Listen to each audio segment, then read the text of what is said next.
É difícil de encontrar alguém que aos 25 anos de idade tenha um currículo mais extenso do que a nossa convidada de hoje do Poder 360 Entrevista. Eu sou Matheus Maia, repórter do Poder 360, e tenho a honra de apresentar que a nossa convidada é a deputada federal Tabata Amaral. Tudo bem, deputada? Oi, Matheus. Muito obrigada pelo convite. Estou animada para a nossa conversa. A gente vai começar lá do início, deputada. Queria que a senhora contasse um pouquinho como que foi a sua infância e adolescência e como que foi essa construção para chegar na política. Tentando encurtar um pouco essa história, eu sou de São Paulo, venho da periferia do extremo sul de São Paulo. Para quem conhece, eu moro pertinho da represa Billings. Sou filha de um cobrador de ônibus, de uma diarista, e falo isso com muito orgulho, não porque eu acho que eu sou exceção, mas porque eu sei que essa é a realidade da maioria das pessoas. Meus pais são nordestinos. A gente foi criado em uma ocupação, em cima de uma viela que algumas famílias construíram. E eu lembro muito do meu pai dizendo para mim que na época dele escola pública era coisa de rico. Então que eu tinha que estudar sem reclamar. Eu bordava pra gente vender desde pequenininha, depois comecei a trabalhar de outras formas. Tinha que ajudar em casa, tinha que fazer um monte de coisa, mas eu gostava de estudar. E eu entendi que aquilo era uma coisa muito grande que meus pais nunca tinham tido acesso. Foi na escola pública que eu tive uma grande oportunidade, que foram as Olimpíadas de Matemática. A UBMEP que está sendo ameaçada agora, então acho que é uma coisa importante dizer que foi essa Olimpíada que me deu a primeira oportunidade e que mostrou que talvez tivesse valor nos meus estudos e nos meus sonhos. Fui parar em uma escola particular para terminar o ensino fundamental e fazer o médio com bolsa completa. E aí, cada vez vieram mais e mais oportunidades, com competições internacionais, uma bolsa de inglês no finalzinho do ensino médio, uma bolsa da faculdade para fazer a graduação lá fora, em Harvard. E aí tudo isso foi acontecendo, muito, muito, muito rápido. E acho que se eu tivesse que somar um pouco, fazer um resumo disso tudo, é que por causa da educação, eu fui parar em um mundo que a gente nem sabia que existia. E eu fui parar em um mundo que não tinha nada a ver com o meu e que não conversava com aquele mundo da periferia, da ocupação e do lugar onde eu fui criada. E aí eu cheguei na faculdade, já tinha perdido meu pai para as drogas, já tinha perdido diversos amigos para o crime, para a violência, outros tantos que não concluíram o ensino médio por gravidez, tiveram que trabalhar. E eu me dei conta que minha realidade não tinha mais nada a ver com a deles. Eu não era aquela pessoa típica de Harvard, não tinha ido nos museus, nos parques, trabalhei a faculdade toda com babá para poder dar conta de mandar um pouco de dinheiro para casa, mas também não era mais a pessoa típica da periferia. E acho que foi aí que começou um pouco o meu olhar para a política. Como é que a gente dá conta de explicar isso para si mesmo, né? Para mim estava muito evidente que eu estava ali porque eu tinha tido oportunidades que mais ninguém teve. E eu sabia quão inteligentes e quão esforçados eram meu pai, meus amigos, meus vizinhos, mas o Estado não fez nada para que eles tivessem uma oportunidade. Então foi aí que eu comecei a trabalhar com educação, Secretaria de Educação, dando aula, com movimentos como Mapa Educação, organizando um protesto, fazendo ativismo. E chega uma hora que isso vai somando e você se frustra, porque você está fazendo, mas quem manda no final do dia é o político. E se a política não mudar, a gente não vai ter a educação que a gente está lutando. Então, para resumir isso tudo, eu acho que foi conhecer essa desigualdade nas duas pontas que me levou para a educação, porque era a única resposta que eu tinha, e foi trabalhar com a educação que me levou para a política. Mesmo que eu não gostasse de política, não sonhasse com esse lugar, tivesse muito preconceito com partidos, não me visse nisso. E aí foi dessa maneira que em julho do ano passado eu decidi me candidatar e lancei a pré-candidatura. E aí essa confusão toda que virou minha vida começou e, por mais áspero que seja, eu não queria estar em nenhum outro lugar nesse momento. E isso é muita coisa. Essa é justamente a minha segunda pergunta. Como foi, como que está sendo essa mudança para a senhora de ter morado em São Paulo, depois nos Estados Unidos, e agora morar em Brasília durante uma parte da semana e fazer parte de um grupo de novos deputados e novos congressistas que tem novas coisas a dizer, tem um novo jeito de fazer. Como que está sendo esse choque? Cara, é muito difícil. No comecinho do ano, eu brinco que parecia que eu fico um pouco mais de tempo aqui, então que eu ia trabalhar segunda, aí eu tinha um dia de trabalho muito longo, porque é das 8 até meia-noite, até 2 da manhã, e eu voltava para casa na quinta. E eu tenho 25 anos, isso não é muito sustentável. E aí eu comecei a falar, não, eu tô morando em Brasília também. E aí você tenta colocar um quadro, colocar uma rede, colocar umas plantinhas para se sentir em casa, começa a tentar conhecer a cidade. Então hoje eu sinto que eu vivo em Brasília e vivo em São Paulo. Mas eu acho que a maior dificuldade mesmo é pegar a mentalidade que eu tenho de alguém que cresceu e até muito recentemente não conhecia um político para contar a história e trazer o que é verdade para mim, trazer a minha forma de ver as coisas e dialogar com pessoas que foram criadas em partidos, que foram criadas em movimentos partidários, que foram criadas nessa política, como a gente conhece ela hoje, e que tem uma outra forma de falar. Então eu acho que meu maior aprendizado é como é que eu mantenho os meus valores e a minha coerência e tenho coragem de fazer o que é certo para mim, enquanto parece às vezes que eu tô falando com pessoas que falam outra língua. Porque é isso, eu cheguei na política de uma forma muito diferente. E isso faz com que o diálogo seja difícil. Mas eu acredito muito nele, então aí eu me esforço para falar com quem está em diferentes partidos, para tentar conversar com quem está aí há algumas décadas, com quem chegou agora junto comigo, porque eu acho que é isso que é a boa política. Então, acabou que a sua vida foi um turbilhão de coisas, mas a senhora acabou na política. A senhora acredita na política como vocação? Não sei se vocação. Eu acredito que minha vocação está na educação. Pelo menos é a forma como eu vejo hoje. Foi muita oportunidade que eu tive e, sabe, assim, de você sentir na pele o que a educação faz e sentir na pele a falta que ela faz na periferia. Então, para mim, minha vocação está na educação. Eu quero dedicar minha vida a mudar a educação do país. E hoje eu entendo que eu consigo ter mais impacto e fazer mais no Congresso. Mas eu ainda não vejo... Para mim não está tão claro, tão certo que minha vida vai ser na política. Mas eu espero ser uma grande ativista pela educação até eu ficar bem velhinha. E aí eu vou encontrando como é que a gente faz isso. E a senhora se decepcionou com o que encontrou aqui em Brasília? Eu não tinha muita expectativa e muita gente pergunta isso, né? É bom, é ruim, é pior, é melhor? Como eu nunca tinha vivido o Congresso, eu não conhecia partidos, eu não conhecia a política, para mim tudo é muito novo.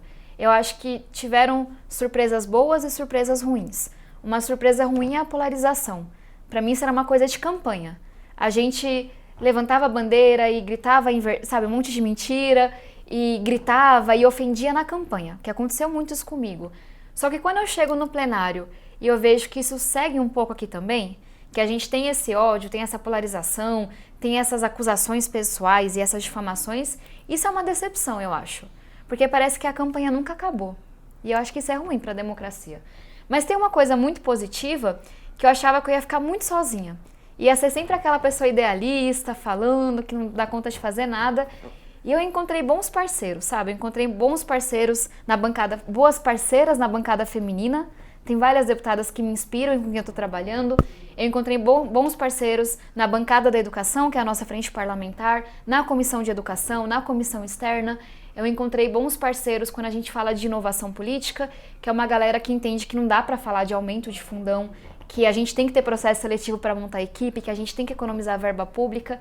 Então, talvez não sejam os mesmos grupos sempre, mas dependendo da causa, meio ambiente, estou encontrando bons parceiros agora, eu sinto que tem uma galera muito séria no Congresso, que eu não sabia se existia antes. E como que a senhora olha para frente nesse cenário? Será que a campanha um dia vai acabar? Como que a senhora enxerga o futuro da política? Eu sou, como eu ouvi recentemente, eu sou uma otimista impaciente. Então, otimista por natureza, eu acho que sim, a gente vai dar conta de proteger a nossa democracia, de tornar ela mais profunda, de tornar ela mais perfeita mesmo. Isso é impossível, mas a gente tem que buscar uma democracia que cada vez inclui mais gente. E hoje a nossa democracia exclui muita gente. Agora, eu não acho que isso vai vir por inércia.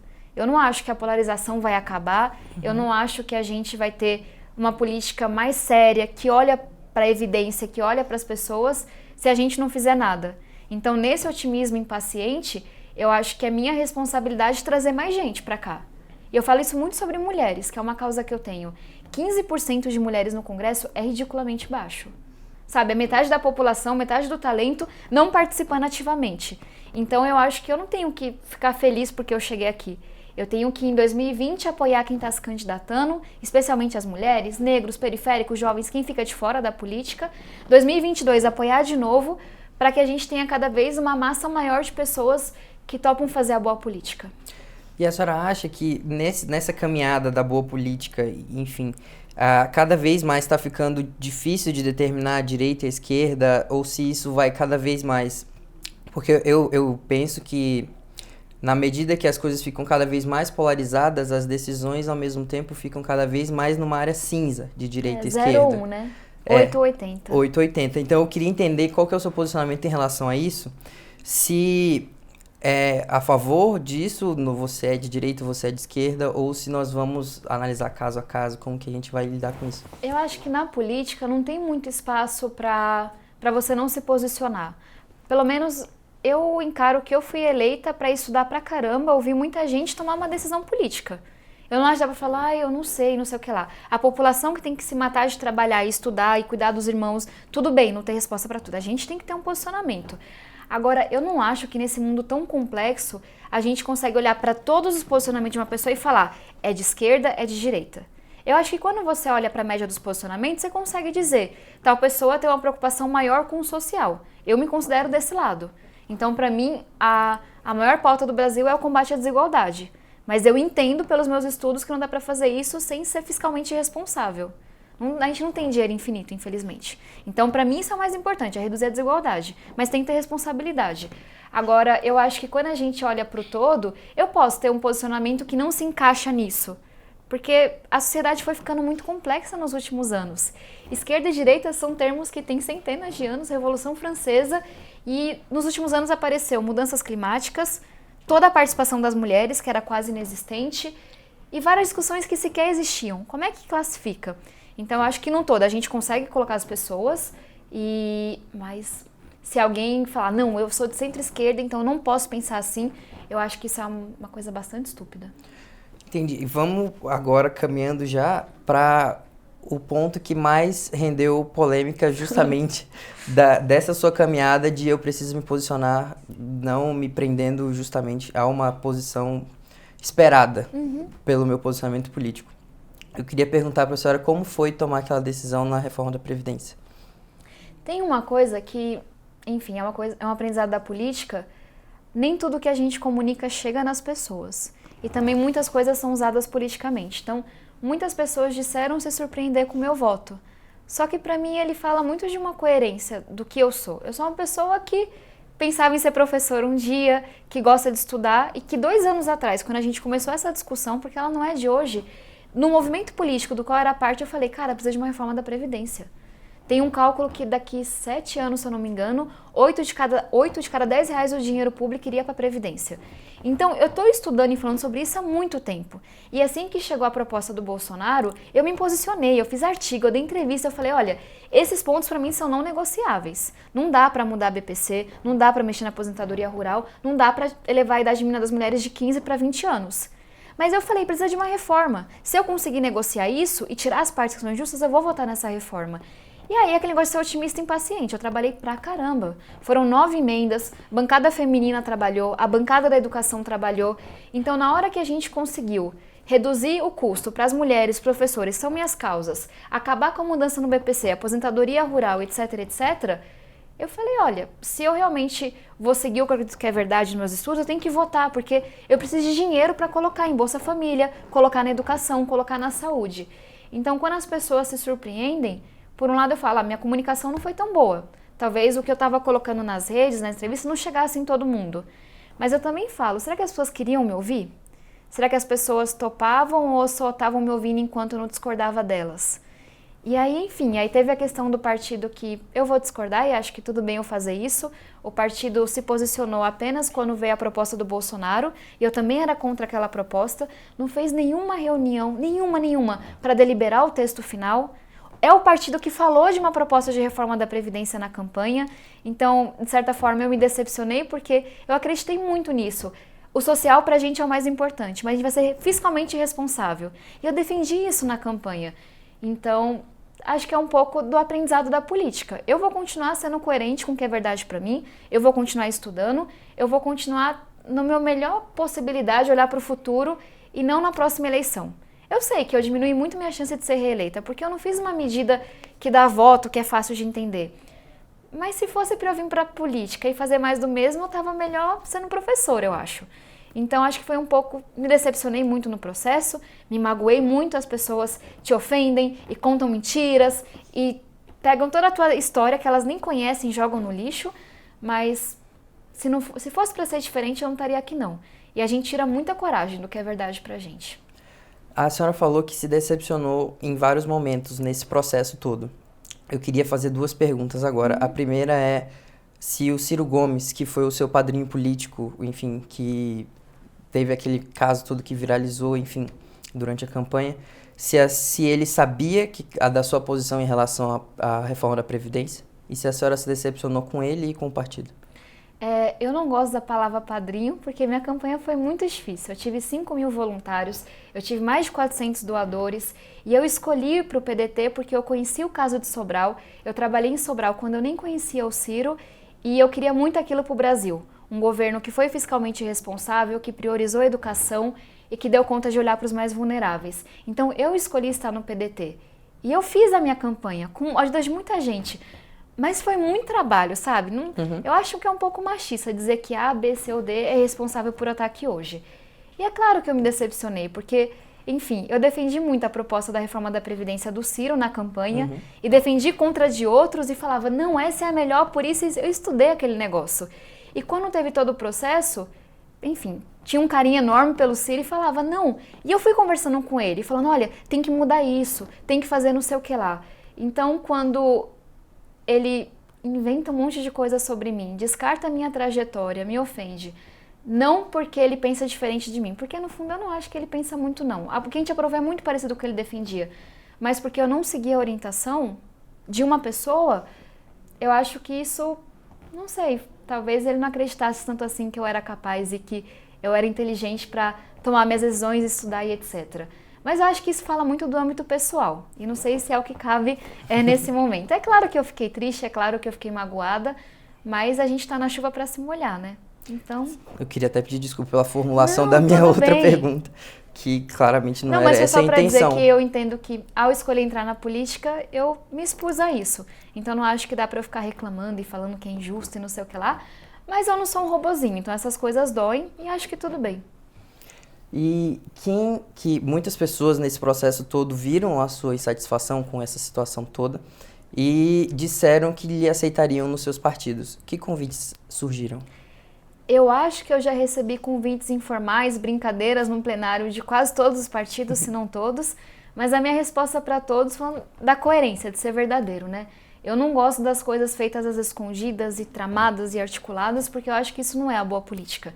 Então, para todo mundo que falou comigo, eu disse, olha, eu não fui expulsa do partido. Então, eu preciso que o PDT diga se vai me expulsar ou não. E se me expulsar, eu sento para conversar com os partidos. E aí a gente tem uma conversa. Mas eu acho que ficar articulando e falando com a OB e recebendo um convite formal, quando eu ainda tenho um partido, não é o mais correto. Então, eu quero ser correta com o PDT nesse processo. Então, quem pediu para conversar comigo ou fez uma brincadeira, eu respondi brincando e falei, olha, eu não fui expulsa ainda. Quando o PDT me expulsar, se me expulsar, a gente conversa. A senhora teme essa expulsão? Eu já me desgastei muito com esse processo. Eu acho que não foi minha escolha. Em nenhum momento eu traí o partido. Eu segui o que a gente defendeu lá na campanha. Eu pedi para que a gente tivesse uma reunião no texto final. A gente não decidiu sobre ele. Então, a sensação que eu tenho é que essa decisão não cabe a mim. Como não fui eu que pedi, como não fui eu que ofendi ninguém, como não fui eu que puxei a corda, como a gente fala, eu acho que o PDT tem que entender se eles me querem no partido ou não. Então, não sei nem se cabe eu ficar opinando sobre isso. A senhora falou muito da construção de um entendimento durante a reforma da Previdência. E também falou de uma certa inatividade do partido para se posicionar ou não se posicionar. Quem foram os atores que a senhora procurou para conseguir articular, tirar as partes que não concordavam e tal? Porque o projeto inteiro foi visto como um grande avanço pelo Congresso, né? Foi uma grande vitória do Congresso.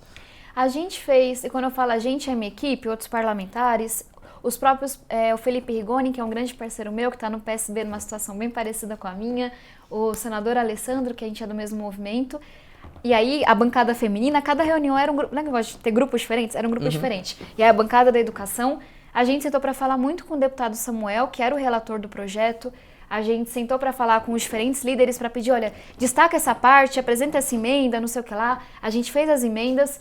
Então foi um processo bem intenso. Eu não aguentava mais falar de Previdência, porque eu parei tudo que eu estava fazendo basicamente, de Fundeb, de educação, que é minha praia e que eu entendo mesmo, para poder me dedicar à Previdência, porque eu entendia que era urgente, mas não dava para votar o texto que veio do governo. Então, para cada área, a gente foi articulando com outros parlamentares e fazendo outras reuniões. Entendi. Eu acho que essa vai ser a última pergunta sobre Previdência, já que a senhora já Tá falou bom. muito sobre isso. Mas na época do primeiro turno da Previdência, no dia da votação, a gente fez uma matéria aqui mostrando que, segundo os dados do Google, o nome a pesquisa mais feita no Brasil naquelas 24 horas, usando os termos como votou, foi como votou Tabata Amaral. E isso denota uma importância, uma relevância nas redes sociais e na internet como um todo muito grande. Eu queria saber, entender como que a senhora faz para manter essa relevância e como lidar com isso, porque tem o bônus e o ônus, né? Eu tenho uma relação com as redes um pouco diferente de boa parte dos parlamentares, eu acho. Na campanha, e aí tem a ver com ser cientista política, ser nerd e adorar essas coisas.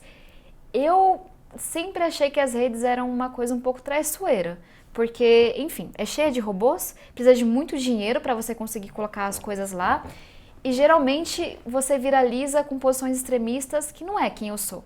Eu vou estudar e vou falar o que eu acho, mesmo que não seja popular, né? Fundeb não viraliza nas redes, por exemplo, que é o Fundo da Educação Básica.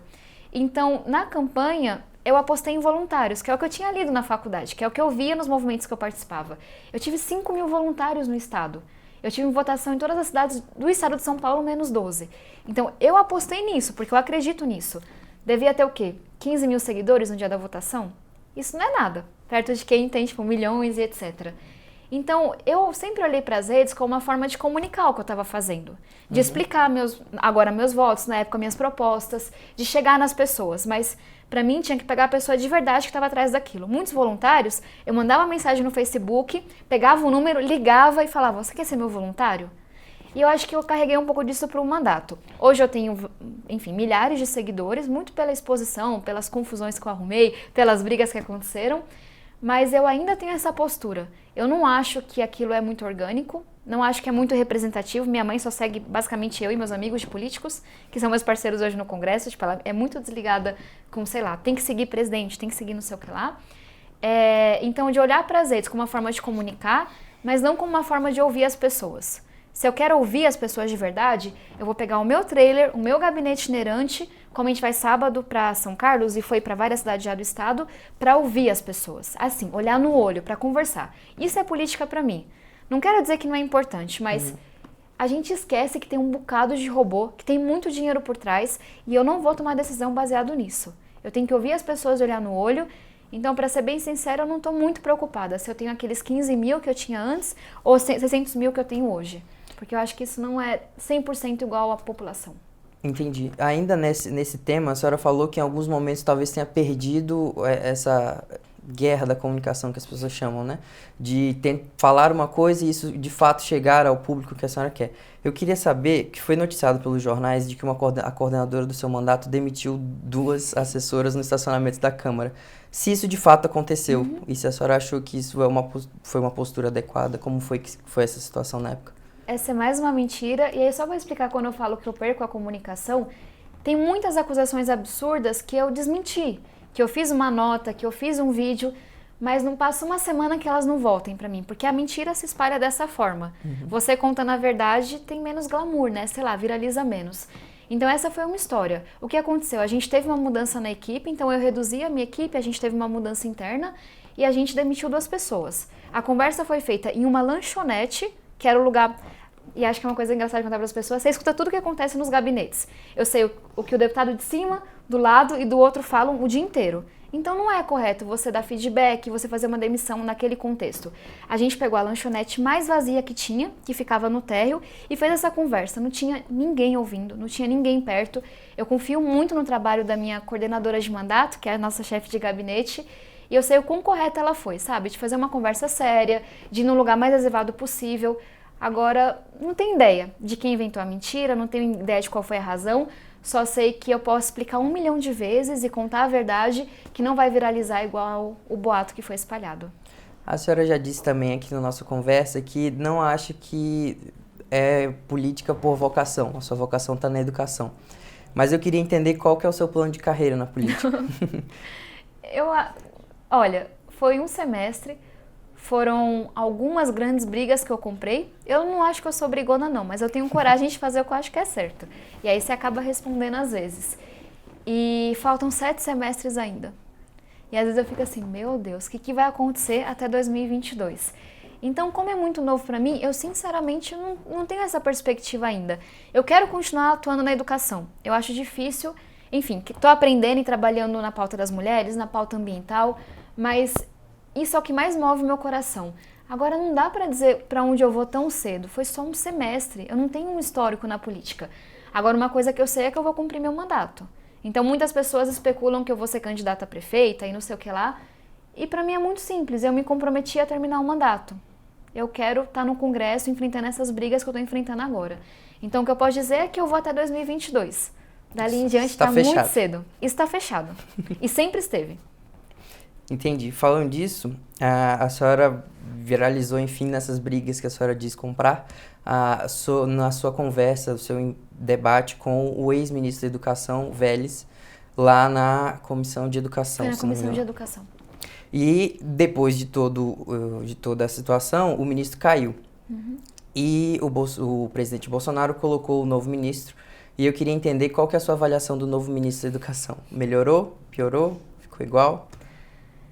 Eu acho que não é novidade para ninguém que me acompanha que eu tenho uma posição muito crítica, especialmente às políticas ambientais, educacionais e para as mulheres do governo.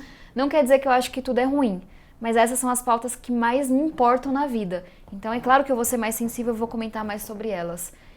Eu não sei se piorou ou melhorou.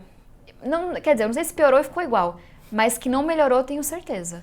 E para mim é muito, enfim, minha principal crítica à gestão do ex-ministro Vélez, que segue até hoje, é que ele começou o governo sem nenhum planejamento. Isso era para ter sido feito na transição. A gente está falando da área mais importante do país e simplesmente não havia.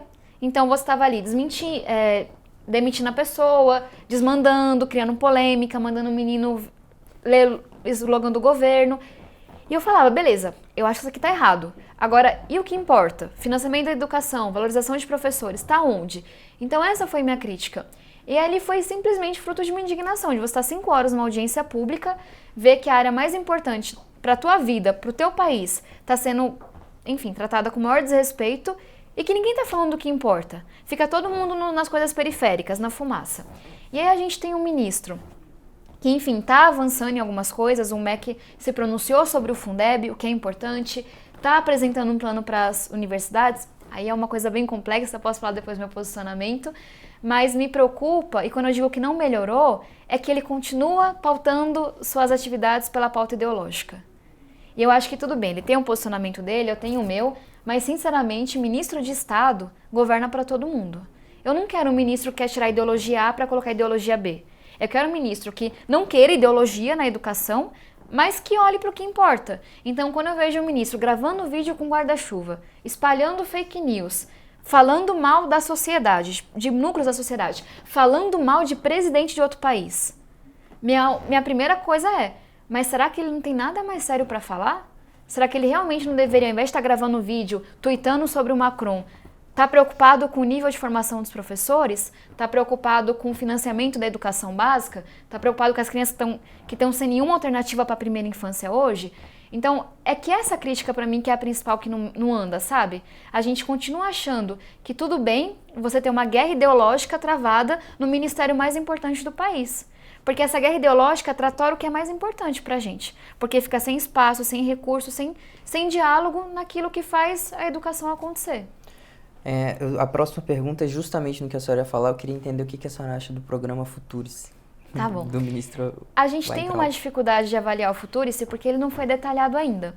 Então eu coordeno a Comissão Externa de Acompanhamento do MEC. Foi uma comissão que foi criada na transição do Vélez para o Weintraub, porque a gente estava muito preocupado com o andamento das coisas que realmente importam na educação. E a gente está sempre lá perguntando isso, mas vocês têm mais detalhes sobre isso? Como vai funcionar? Porque a ideia para mim faz sentido. Eu quero as universidades com mais autonomia para se financiar, com mais liberdade para fazer diversas parcerias, porque hoje uma universidade que ela consegue, sei lá, uma pesquisa inovadora, fazer uma parceria com uma empresa, aquele dinheiro vai para a União. Quando eu acho que deveria ficar com ela, para ela investir e ter mais liberdade mesmo. Só que como a gente tem dificuldade de entender quais são os termos, isso gera preocupação. Eu não quero uma organização, como pareceu a princípio, e parece que não é isso, uma organização externa dizendo como que ela vai usar o dinheiro. Foi a primeira pergunta que eu fiz. E as OSs? Por que não pode ser a própria faculdade ou a fundação da faculdade que diz como ela vai usar o dinheiro? Não é autonomia? Então dê autonomia de verdade. Uma outra preocupação que eu levei para o MEC, isso as perguntas eu já fiz. Será que isso não é uma resposta mais de longo prazo? Como é que a gente responde para os cortes de hoje? Tem pesquisa paralisada hoje. Eu quero o MEC respondendo para isso. E eles se comprometeram a tentar cumprir o 100% que foi aprovado ano passado. Isso numa reunião dessa semana. E tem uma terceira preocupação que essa eu estou sem resposta ainda, que eu vou continuar batendo. A gente tem um Brasil extremamente diverso. Uma universidade federal no norte do país tem uma composição de cursos, tem uma relação com o mercado, com empresas. Uma universidade no interior de São Paulo tem um outro histórico. Ela vai ter outros cursos, outros tipos de alunos. Então me preocupa que a gente esteja desenhando uma solução única para um Brasil tão grande. E eu não quero que a gente crie os incentivos para você ter mais cursos de engenharia apenas, de administração, em detrimento de cursos de humanas, que são importantes para o desenvolvimento social do país. Então, eu não acho que a gente tem que atacar o programa sem conhecer. Eu li, eu já fui 2 reuniões para perguntar, eu estou esmiuçando para entender. Eu acho que ele traz uma promessa muito importante de mais autonomia, mais verba para as universidades, mas eu fico com essa preocupação regional, que eu vou continuar insistindo ali com eles, e com a preocupação de a gente também dar uma resposta para hoje. Tem universidade que está com medo de chegar até o final do ano. Então a gente também tem que pensar no curto prazo. E como que a senhora vê o diálogo entre a sua candidatura e o MEC? Ele melhorou depois que entrou a nova gestão? E como que a senhora vê, enfim, os cortes e tal, se a senhora projeta que essa relação com o MEC pode vir a ser uma nova reforma da Previdência no sentido da sua carreira de, assim, provocar uma cisão entre os seus eleitores, enfim? Eu, sinceramente, não vejo outra forma de trabalhar nesse sentido. O meu papel como deputada federal é fiscalizar o executivo. E eu espero que, independente de qual governo esteja no poder, eu exerça o meu papel de fiscalizar o executivo. Agora, eu acho que tem que fazer da forma mais respeitosa possível, que é o que a gente está fazendo na comissão externa. A gente está indo em cada secretaria do MEC, cada autarquia, para poder entender o que eles estão fazendo, para poder levar sugestões, para poder levar críticas. Eu não acho que você tá ali no plenário apontando o dedo e falando é tudo ruim, é a única forma de fazer isso. Eu acho que ela é importante. E quando tem audiência, eu vou e participo e questiono. Agora, eu acho que também é importante que tenha um grupo de deputados que estejam dispostos a construir aquilo. A ir lá, levar as críticas, como eu levei 2 vezes do Futurice, e falar, vocês vão fazer o quê? Como é que a gente vai lidar com esse problema? Eu não estive com o ministro, recentemente tivemos uma interação um pouco conflituosa da última vez, mas eu sou muito bem recebida por todos os secretários. Porque acho, na minha visão, eles têm a percepção de que eu não tô ali para pedir cargo, não tô ali para pedir emenda, eu tô ali porque eu me preocupo, porque eu quero ajudar a resolver esse negócio. Então, se alguém vai ficar chateado comigo porque acha que eu sou muito dura com o governo, eu acho que, enfim, não é algo que deveria me mover. Porque a gente é eleito para legislar, para representar a população e para fiscalizar. Então, eu entendo que eu fui eleita para fazer isso. E eu, sinceramente, acho que eu estaria fazendo independente do governo. Não é porque eu sou contra o governo Bolsonaro. É porque o governo Bolsonaro tem posicionamentos muito ruins na área de educação. As minhas, já caminhando mais para o final, as minhas perguntas são justamente nessa direção. Porque a primeira vez que houve esse problema de comunicação, enfim, foi quando a senhora apoiou, em tese, um projeto do governo Bolsonaro. Da reforma da Previdência? Sim. E aí eu queria entender como que fica a sua, primeiro, uma avaliação do governo nesses primeiros 8 meses, e se a senhora é de partida contra o governo Bolsonaro, ou se a senhora avalia ponto a ponto. Vamos lá. Avaliar o governo é algo complexo, né? São alguns ministérios. Eu acho que o governo, enfim, não erra de todo. Eu acho que a gente tem coisas boas acontecendo no Ministério da Infraestrutura, a gente tem coisas boas como aconteceu com a reforma da Previdência. A reforma veio muito ruim do governo, mas ela aconteceu e ela segurou bastante para a gente ter condições de pagar a aposentadoria ano que vem, por exemplo. Então, eu acho que o governo, enfim, tem algumas áreas ali que fazem coisas boas. Agora, quando a gente fala do todo, eu acho que o governo erra bastante. O governo erra a não entender que a eleição acabou, o governo erra a não dialogar com seus opositores, a não dialogar com quem pensa diferente, o governo erra ao travar uma guerra ideológica e achar que tudo bem eles quererem tirar uma ideologia que eles não gostam e colocar deles no lugar, não é o que eu acredito na democracia. E o governo erra muito nas áreas que são mais caras para mim. Então, eu sei que muita gente fala que você só critica o governo, mas é que nas áreas que eu realmente me importo, mulheres, educação, meio ambiente, o governo erra muito. Essas são as áreas que eu entendo, que eu estudo e que eu amo. E quando a gente fala de ser de oposição ou olhar caso a caso, é um pouco da resposta de esquerda a direita. No todo, eu discordo da grande maioria das coisas do governo. Isso me coloca na oposição. Eu estou em um partido de oposição, tenho uma visão de país muito diferente da do governo Bolsonaro. Mas eu acho, de novo, se eu fui eleita para fazer práticas diferentes, se eu fui eleita para representar a boa política, eu não posso achar que isso me dá o direito de votar contra tudo. Porque enquanto a gente está aqui marcando posição no plenário, esbravejando e falando um monte de coisa, meus amigos estão todos desempregados onde eu moro. Eu continuo morando numa ocupação e a gente está se matando para conseguir legalizar nossas casas. A gente continua penando para conseguir pagar a passagem de ônibus. Então, será que eu tenho o direito de marcar posição, viralizar nas redes sociais e impedir que o país volte a crescer e seja mais inclusivo e melhore? Então, me considero de oposição, porque na maioria das coisas, na visão, eu discordo, mas eu acho que não é republicano, não é correto eu não olhar as coisas caso a caso. E quando eu acho que o governo acerta, eu vou apoiar. E se eu acho que ele acertou mais ou menos, eu vou tentar mudar o que eu não concordo. Nesse mesmo tema, a senhora aceitaria um convite do governo Bolsonaro para ser ministra da Educação? Eu não tenho idade para isso.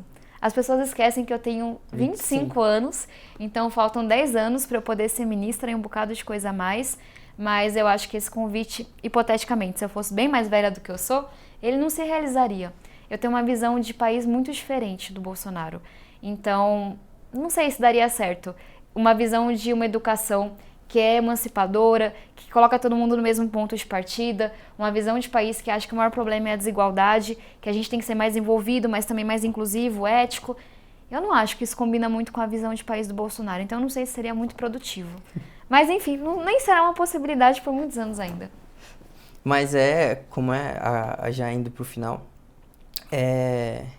você iria na linha da capacidade técnica que eles batem sempre, né? A senhora tem várias dissertações, enfim, preparação técnica na área de educação. Agora a gente vai pro bate-volta, que é o finalzinho. Eu vou falar uns temas e umas coisas e a senhora fala se é a favor ou se é contra, só. Tá bom. Tá? Então, vamos começar. A primeira é flexibilização do aborto.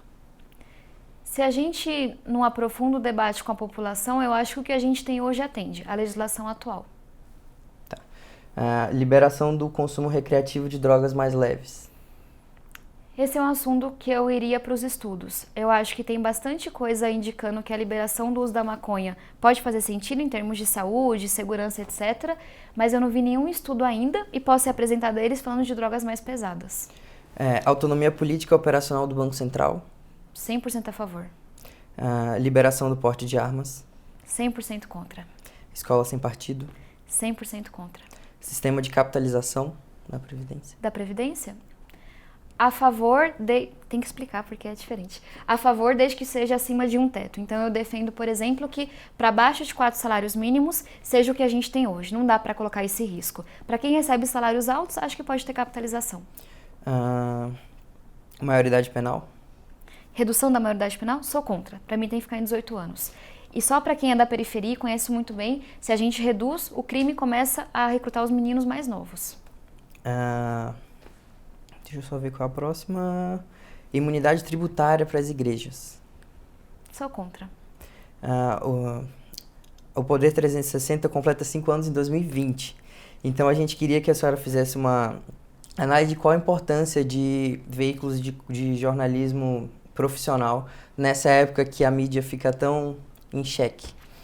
Como alguém que recebe muita responsabilidade, eu sei que é um pouco até cruel pedir isso num momento em que toda a comunicação está se reinventando.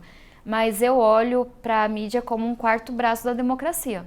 A gente não tem uma democracia forte apenas com executivo, judiciário e legislativo. Tem que ter uma mídia forte e independente. Então, dito isso, eu acho que a mídia tem que ser corresponsável do que está acontecendo no Brasil. Ela tem que ser corresponsável dessa polarização, porque querendo ou não ela contribui para isso. E acho que cada vez que eu vejo alguém falando de uma coisa da minha vida pessoal ou de uma grande mentira espalhando, mesmo sabendo que é mentira, eu penso, cara, isso não contribui de maneira nenhuma. Mas, falando da parte positiva, eu acho que é junto com a mídia que a gente vai conseguir acabar com essa polarização, reduzir muito ela e ter certeza que nossa democracia está cada vez mais forte e mais profunda para os próximos anos. Então, acho que é isso. Sabendo que é muito difícil, sabendo que todo mundo está tentando se reinventar com essa revolução tecnológica toda, eu vejo a mídia muito responsável pelo sucesso da nossa democracia no Brasil. E momentos como esse dão espaço para Pedem que a gente seja otimistas, muito impacientes, como eu falei, que a gente haja com muita responsabilidade. Então, é duro, é áspero, é muito difícil, só que a gente não pode se ausentar. Então, eu quero ver a mídia fazendo isso, sabe? Falando, cara, eu vou ajudar a combater a polarização, mesmo que eu viralize menos nas redes. Eu vou me certificar do que eu tô falando, mesmo que eu perca a grande oportunidade de dar um furo de um grande boato, que na verdade é uma grande mentira. Então, eu acho que é um pouco disso. É um momento muito difícil e eu queria ver todo mundo se responsabilizando pra gente garantir o que é, sabe, o que a gente conquistou até aqui, pelo menos. Foi isso, deputada, no Poder 360 Entrevista. Se a senhora Só quiser isso? deixar algum recado aí, enfim. Mas foi isso, queria agradecer em nome do Poder 360 a sua vinda aqui. Foi muito elucidativa a entrevista. Obrigada. Acho que dando um recado para quem acompanhou, a gente, e eu falo por experiência própria, muitas pessoas crescem muito distantes da política e acham que, cara, isso é um meio muito sujo, que não é pra mim, não quero nem ouvir falar, vou seguir o que eu vi ali no Facebook.